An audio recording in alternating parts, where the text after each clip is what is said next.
Hello, welcome to News English Alumni Radio and Television Station. Here comes our news today. Vice Chairman of the Provincial People's Committee Võ Tân Đức has just attended the 2023 Annual General Meeting of Shareholders of Industrial Pearl Development Corporation Sondersi. In 2022, Sondersi maintained stable production and business and achieved a consolidated revenue of 5,628 billion Vietnam dong, 2% higher than the plan, contributing 670 billion Vietnam dong to the budget, 17% higher than the plan, ensuring jobs and income, contributing to stabilizing life for more than 3,300 employees and contributing more than 10 billion Vietnam dong to local social and charity activities. The meeting voted to approve the business plan in 2023 with consolidated revenue of 5,944 billion Vietnam dong, consolidated profit after tax of about 1,083 billion Vietnam dong, and at the same time decided the dividend rate in 2022 at 11% of the par value of outstanding shares. According to the General Statistics Office, in the first quarter of 2023, Vietnam's textile garment exports to the U.S. market were estimated at $2.8 billion, down 35.8% over the same period in 2022. This is the sharpest decline in the first quarter of the year in the past 5 years. Vietnam's textile and garment export to the EU market also decreased by 16.7% over the same period in 2022, estimated at $747.2 million. According to businesses, the economic downturn in major export markets continues to have a negative impact on orders.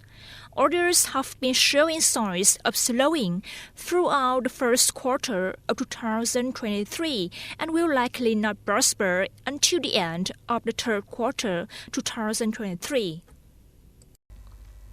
According to experts, the decline in Vietnam's exports is due to the slow recovery of the world economy and the tightening of consumer shopping. In some major consumer markets for textiles, footwear, wood products, and electronic components, such as the US and EU, the demand for shopping dropped sharply and inventories were high, leading to very rare orders from this market. According to the Dong Nai Department of Industry and Trade, the Provincial People's Committee has proposed ministries and branches to continue taking measures to support businesses with low-interest loans, adding support solutions, tax and fee exemption, and reduction in the difficult situation. In addition, minimizing administrative procedures, especially in the field of customs, taxes, social insurance, import and export so that enterprises can access raw materials for production as well as export goods in a more convenient way. South Korean President Yoon Suk-yeol celebrated Seoul's stronger than ever alliance with Washington in a joint meeting of Congress as the partners unite to deter North Korea's nuclear threat. President Yoon is on a state visit to the U.S. to mark the 70th anniversary of friendship. Speaking at the U.S. Congress, he said, "We have many reasons to celebrate our platinum anniversary. We had no guarantees of success when it started, but today our alliance is stronger than ever." According to Yoon, in the coming term, the parties need to accelerate the trilateral security cooperation of South Korea, the United States, and Japan to counter the growing nuclear threat of North Korea. Mr. Yoon addressed the U.S. Congress a day after he held talks with President Joe Biden at the White House, where the two sides issued the Washington Declaration, bolstering the U.S. nuclear umbrella over South Korea, which is increasingly nervous about Pyongyang's power. Russian President Vladimir Putin on April 27th attended the ceremony to mark the delivery of nuclear fuel to Turkey's Akil nuclear power plant. Speaking there, Putin said the Turkish leader was always committed to promoting relations with Russia. The Russian president said Today's ceremony also shows that the leadership of the Republic of Turkey and the President himself pay great attention to boosting Turkish-Russian relations in all areas.